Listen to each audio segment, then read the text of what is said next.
Sobat Maestro, sesaat lagi kita akan mendengarkan program Blog Airtime Kerinduan Segala Zaman bersama Advent Vision Media Ministry. Selamat mendengarkan. Yesus mau datang segera. Shalom para pendengar yang dikasihi Tuhan dimanapun Anda berada.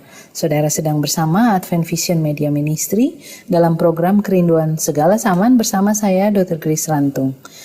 Para pendengar sekalian, program Kerinduan Segala Zaman adalah program yang membahas khusus tentang buku Kerinduan Segala Zaman, yaitu suatu buku yang diilhamkan Tuhan dan telah tercatat di Library of Congress sebagai buku biografi Yesus yang menjadi favorit. Dan dengan tuntunan Roh Kudus, hidup banyak sekali orang telah diubahkan melalui buku ini karena buku ini khusus membahas tentang juru selamat kita, yaitu Yesus Kristus. Nah, para pendengar yang budiman, kita akan melanjutkan pembahasan bab yang ke-55 dengan judul Bukannya yang Tampak Secara Lahiriah. Silakan Anda bisa menghubungi nomor telepon 0877 1616 1637. Saya ulangi nomor telepon 0877 1616 1637. Bila saudara memiliki komentar atau pertanyaan mengenai pembahasan pada saat ini.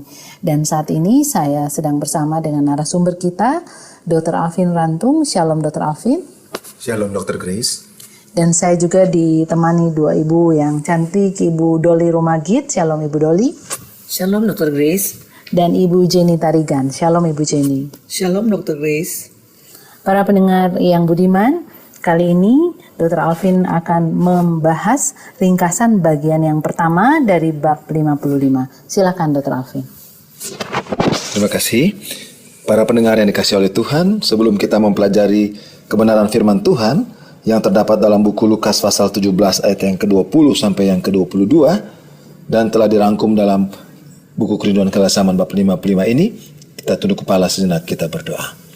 Tuhan Bapa yang penuh kasih, pada saat ini kami bersyukur ya Tuhan bagaimana kuasa Roh Kudus boleh menolong kami ketika kami akan mengerti lebih dalam tentang kehidupan Yesus, tentang tabiat Yesus yang indah yang boleh ditransformasi ke dalam kehidupan kami. Terima kasih Tuhan, biar Roh Kudus ada di dalam hati masing-masing kita semuanya, yang akan menolong kita bertumbuh di dalam Yesus. Dalam nama Yesus kami berdoa. Amin. Para pendengar yang dikasihi oleh Tuhan, kalau kita membaca buku Lukas pasal yang ke-17 ayat yang ke-20, dia berkata sebagai berikut.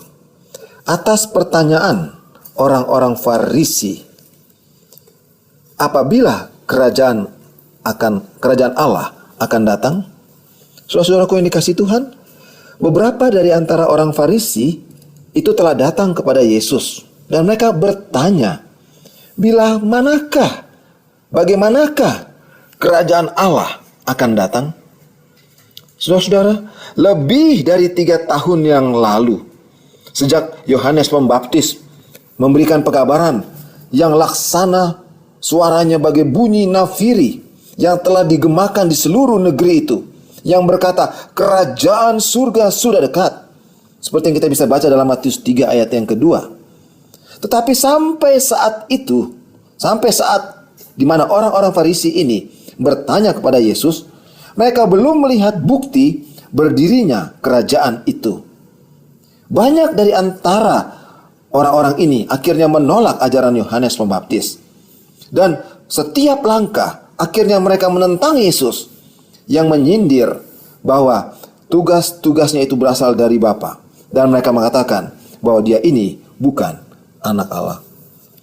Saudara-saudaraku yang dikasihi oleh Tuhan, mengapa orang-orang Farisi mereka ingin mengetahui kapan kerajaan Allah itu akan datang?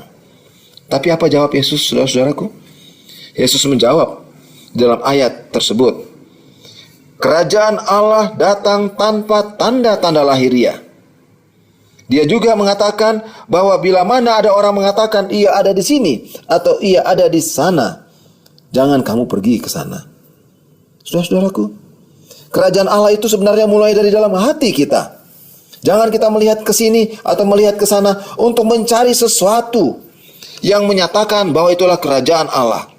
Yang melihat bahwa kuasa duniawi ini, keagungan duniawi ini, benda-benda duniawi ini yang mungkin sangat berharga di hadapan kita manusia.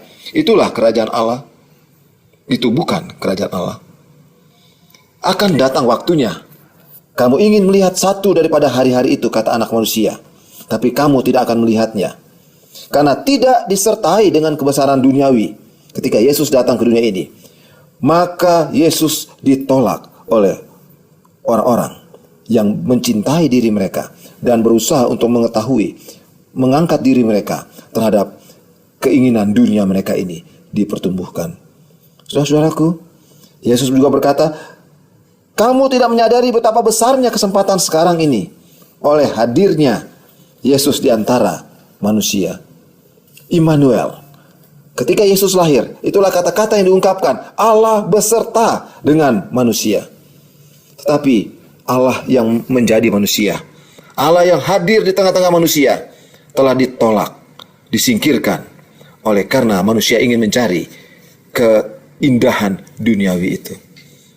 Sebenarnya Yesus sedang menawarkan kepada saudara dan saya, keindahan surgawi yang tak terbatas itu dimulai di dalam hati kita. Ketika manusia jatuh di dalam dosa, cinta diri, keangkuhan hidupnya, semua yang bersifat duniawi ini telah terpisah dari surga. Tapi itulah mengapa Yesus datang di antara manusia. Dia membawa tabiat surga, yaitu kerendahan hati, kelemah lembutan, kesabaran, cinta yang ditunjukkan oleh Yesus, menggantikan cinta diri, ketinggian hati, kekasaran, kemarahan yang ada di dalam setiap diri umat manusia. Saudara-saudaraku, karena sifat mementingkan diri dan sifat duniawi inilah, maka murid-murid Yesus pun tidak memahami kemuliaan rohani yang telah dinyatakan Yesus kepada mereka. 3,5 tahun mereka berjalan bersama-sama dengan Yesus, tapi mereka tidak melihat keindahan surgawi itu. Nanti setelah Kristus naik kepada Bapanya di surga, dan setelah kecurahan Roh Kudus ke atas orang-orang percaya, barulah murid-murid itu menghargai sepenuhnya akan tabiat dan tugas dari juru selamat. Saudara-saudaraku, setelah murid-murid menghargai sepenuhnya tabiat dan tugas juru selamat ini, mereka kemudian menerima baptisan Roh Kudus. Mereka mulai menyadari bahwa mereka sudah berada di tengah-tengah kemuliaan hadirat Tuhan beberapa waktu yang lalu. Tapi sayangnya mereka ditutupi dengan keinginan cinta diri mereka ini. Dan ketika ucapan Kristus diingatkan kepada mereka, ketika firman Tuhan dimasukkan ke dalam pikiran mereka oleh kuasa Roh Kudus, mereka pun terbuka untuk mengetahui tentang nubuatan-nubuatan yang telah diberitahukan melalui firman Tuhan. Serta mereka mulai mengerti mujizat-mujizat yang Yesus telah adakan sebelumnya yang menyatakan kasih karunia itu. Keajaiban kehidupan Yesus terlintas kembali dalam ingatan mereka, dan mereka bagian orang-orang yang terjaga dari mimpinya. Mereka baru menyadari bahwa firman itu telah menjadi manusia dan diam di antara mereka, dan mereka tidak melihat kemuliaannya, yaitu kemuliaan yang telah diberikan oleh Bapa kepada Yesus sebagai anak tunggal Bapa yang penuh kasih karunia dan kebenaran. Saudara-saudaraku, sebenarnya Kristus telah datang dari Allah kepada dunia yang berdosa ini untuk menyelamatkan saudara dan saya yang sudah jatuh dalam dosa, menyelamatkan semua manusia termasuk murid-muridnya. Dan kini murid-muridnya tampaknya merasa diri kurang penting daripada sebelum mereka menyadari hal ini. Mereka tidak merasa letih untuk mengulangi perkataan-perkataan Yesus dan perbuatan-perbuatannya.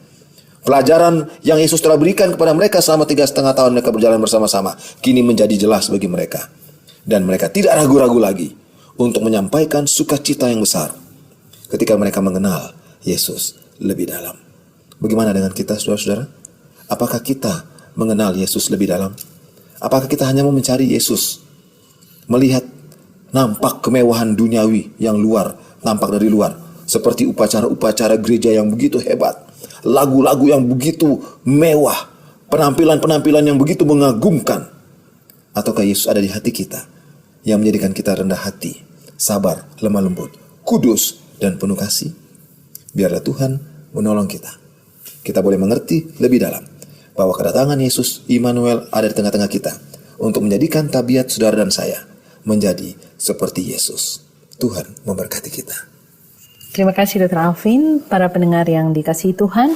Karena sifat mementingkan diri dan sifat duniawi, maka murid-murid Yesus tidak menyadari hadirnya Raja semesta alam di sekitar mereka.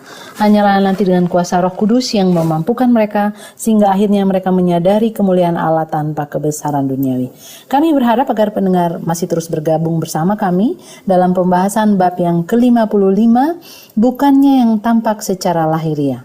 Jika saudara memiliki komentar, pertanyaan, bahkan permohonan untuk kami doakan, Silakan Anda bisa menghubungi nomor telepon 0877 1616 1637. Saya ulangi nomor telepon 0877 1616 1637. baiklah para pendengar yang dikasihi Tuhan, Dr. Alvin, Ibu Doli, dan Ibu Jenny, kita akan mulai dengan diskusi. Saya akan memulai dengan tanggapan. Kalau kita lihat ya, bab ini khusus membahas tentang 3 ayat di dalam Lukas 17.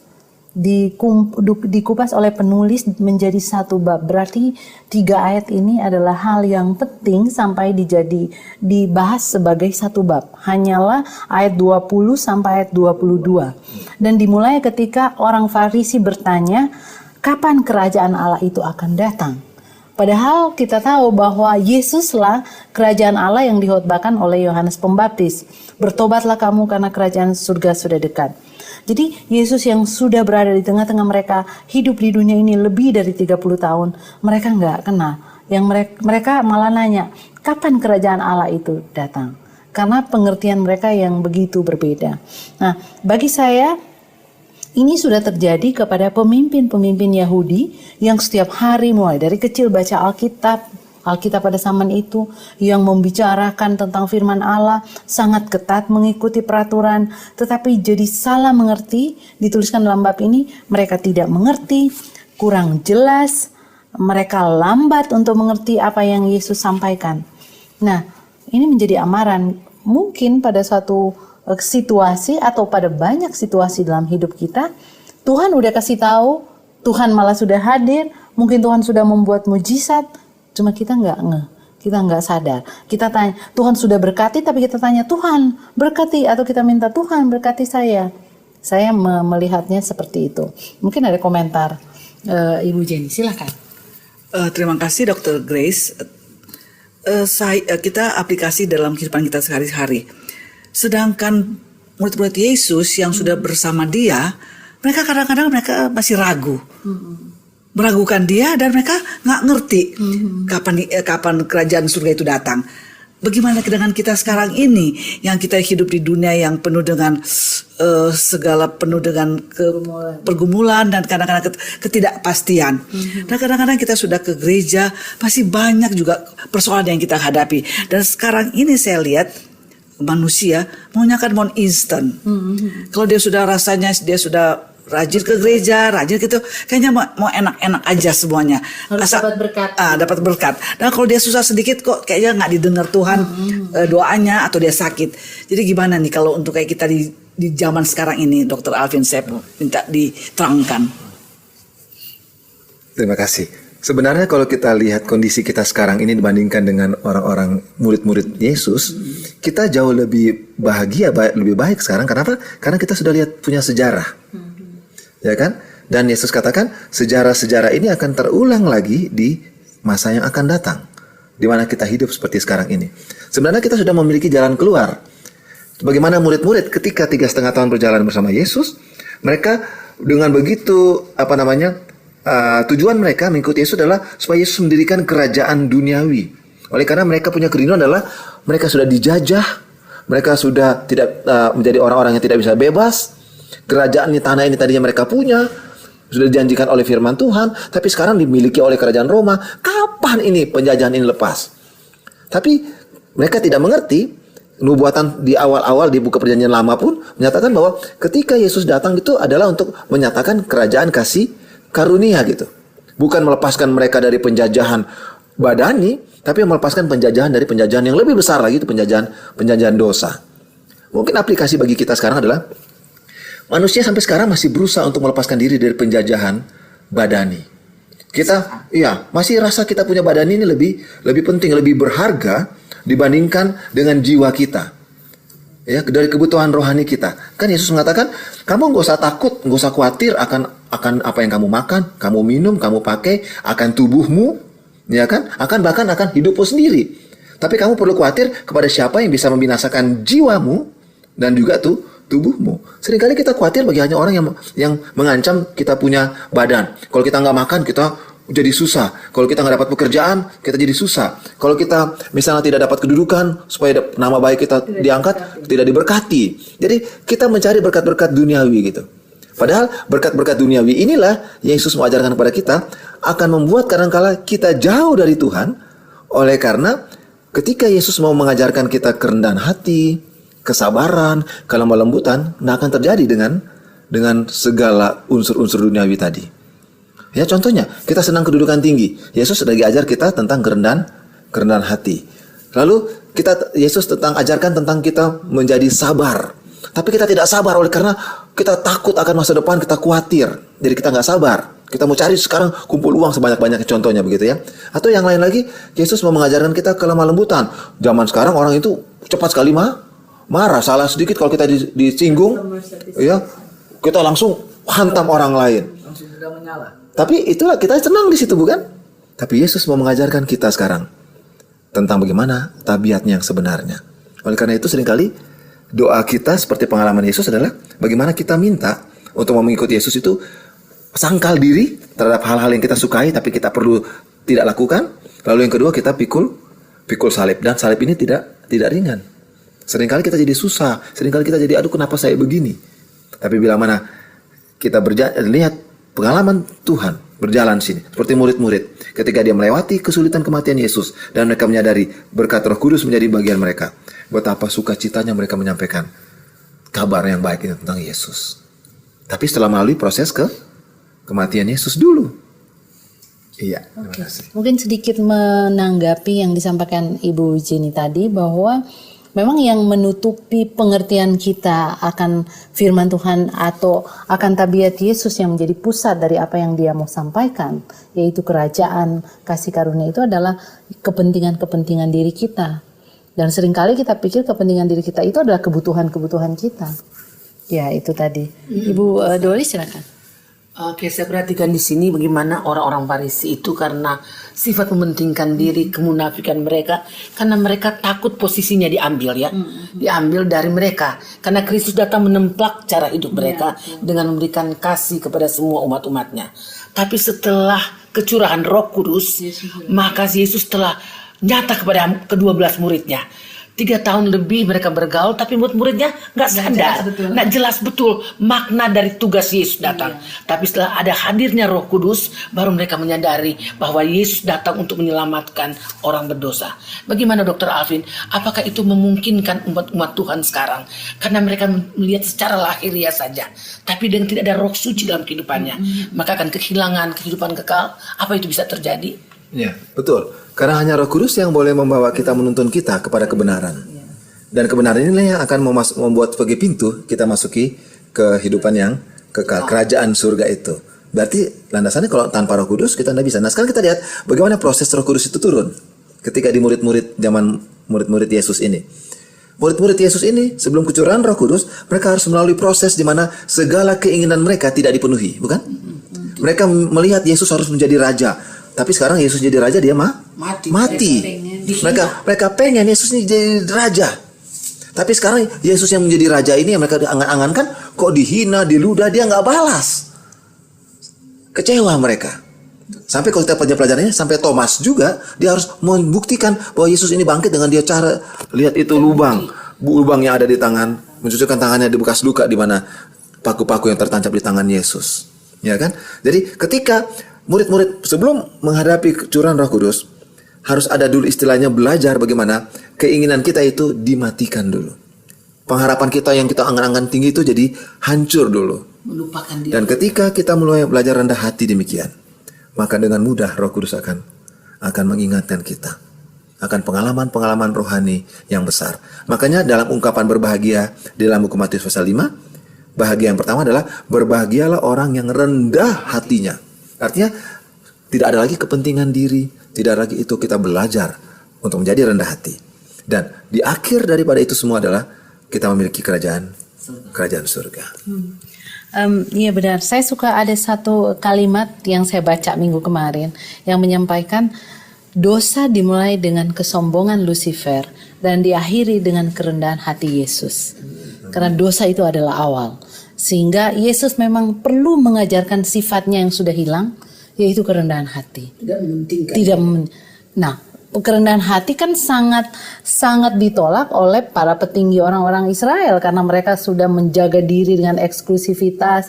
Jadi ketika Yesus datang sebagai orang biasa dengan rupa yang bukan mewah, mereka menolak dia. Dan nampaknya di dalam bab yang ke-55 ini ada satu tema jadi yang boleh saya anggap sebagai kata kunci dari bab ini. Kita bahas bagian pertama adalah masalah hati. Jadi kerajaan Allah itu dimulai di hati. Jadi kalau kita menerima Yesus yang rendah hati, maka dia akan mengubah kita. Dan tadi disebutkan yang mementingkan diri itulah yang menutupi mata hati kita. Jadi mungkin bagi saya yang harus saya biasakan, saya yakin juga ibu-ibu di sini, Dr. Alvin setuju dan para pendengar dimanapun saudara berada, bahwa kita perlu mendoakan hati kita setiap hari agar Tuhan memberitahu kepada kita sadar, oh ini mementingkan diri, oh ini mementingkan diri. Sehingga kita akan rela untuk Tuhan keluarkan itu, meskipun seringkali sakit hati. Kan keinginan diri itu menyenangkan hati, perasaan. Jadi kalau Tuhan tegur kita, kasih tahu, oh ini cinta diri, ini cinta diri, ini mementingkan diri. Mungkin terasa tidak enak, tetapi ketika cinta diri ini dikeluarkan, dicabut, yang kata Dr. Alvin tadi, Tuhan memang melihat, mengambil harapan-harapan mereka. Barulah kemudian mereka melihat Tuhan. Waktu Yesus sudah naik, kata bab ini, mereka jadi rindu sekali, pengen lagi Tuhan datang, baca dulu sekarang dengan kerinduan. Tapi waktu sudah lewat. Mungkin itu sedikit tadi yang mau ditambahkan Dr. Alvin, silakan. Iya. Kalau kita lihat sekaligus mungkin mengakhiri kita punya diskusi pada saat ini adalah Yesus itu datang ke dalam hati kita. Dan kenapa dalam hati? Karena sanalah tempat kuasa memilih manusia. Manusia satupun, baik pun Yesus, Allah maupun setan, tidak bisa mempengaruhi kuasa memilih manusia. Karena kita sudah diciptakan dengan demikian. Oleh karena itu, bila mana kita melatih kuasa memilih kita untuk mendengarkan suara yang selalu dibisikkan oleh Roh Kudus, maka kita akan mengenal bagaimana kerajaan kasih karunia itu yang telah datang di tengah-tengah kita. Terima kasih Dr. Alvin untuk ringkasan bagian yang pertama. Seorang yang lebih daripada Musa sedang berada di antara kita. Seorang yang lebih bijaksana dari Salomo sedang memberi petunjuk kepada kita melalui firman-Nya. Mari para pendengar sekalian, pandanglah pada Yesus dan alami mujizat bersama Yesus Sang Pengasih. Teruslah bersama kami mempelajari hidup Yesus melalui pembahasan buku Kerinduan Segala Zaman. Jika saudara memiliki komentar, pertanyaan dan permohonan untuk kami doakan, silakan Anda bisa menghubungi nomor telepon 0877 1616 1637. Saya ulangi nomor telepon 0877 1616 1637. Baiklah Dr. Alvin, kami persilakan untuk memberikan kesimpulan bab yang ke-55. Baik para pendengar yang dikasihi oleh Tuhan, ketika kita menjadikan Yesus Kristus hidup dalam hati kita, kita menerima Yesus sebagai Immanuel yang hidup bersama-sama dengan kita melalui kuasa Roh Kudus-Nya, kita akan disanggupkan berkata seperti Rasul Paulus dalam Galatia 2 ayat 20, namun aku hidup, tapi bukan lagi aku sendiri yang hidup, melainkan Kristus yang hidup di dalam aku. Biarlah kita akan menjadi sama seperti Yesus di dalam tabiat yang boleh disaksikan oleh dunia ini. Kita tunduk kepala berdoa. Bapa di surga, terima kasih. Betapa indahnya kasih karunia-Mu. Betapa besarnya kuasa yang Kau telah berikan kepada kami di dalam Roh Kudus yang akan membawa kami kepada tabiat Yesus, yang akan boleh mengenal kasih Allah Bapa yang begitu besar. Ini akan menjadi pengalaman dari masing-masing kami semua sebagai anak-anak-Mu yang akan disanggupkan untuk hidup di tengah-tengah dunia yang penuh dengan noda dosa ini, yang penuh dengan penderitaan, dalam pergumulan kehidupan berkeluarga, dalam pendidikan, dalam pekerjaan, di dalam mencari teman hidup, di dalam mencari rumah tempat tinggal, dalam keadaan tubuh yang dalam keadaan penderitaan sakit. Tapi kami tidak perlu khawatir, karena Yesus hidup. Bukan lagi aku yang hidup, tapi Yesus yang sudah hidup di dalam aku. Biar akan menjadi pengalaman yang indah bagi kita semuanya, dari sekarang sampai selama-lamanya. Amin. Para pendengar yang dikasihi Tuhan, kami berdoa semoga berkat limpah dari Yesus telah menjadi bagian para pendengar sekalian dan berharap untuk bertemu kembali pada pembahasan selanjutnya. Kiranya Tuhan memberkati kita semua adalah doa dan harapan kami. Sampai jumpa. Yesus mau datang segera, angkat nafiri. Sobat Maestro, Anda telah mendengarkan program Blog Airtime Kerinduan Segala Zaman dari Advent Vision Media Ministry. Terima kasih atas kebersamaan Anda. Tuhan memberkati. Yesus mau datang segera.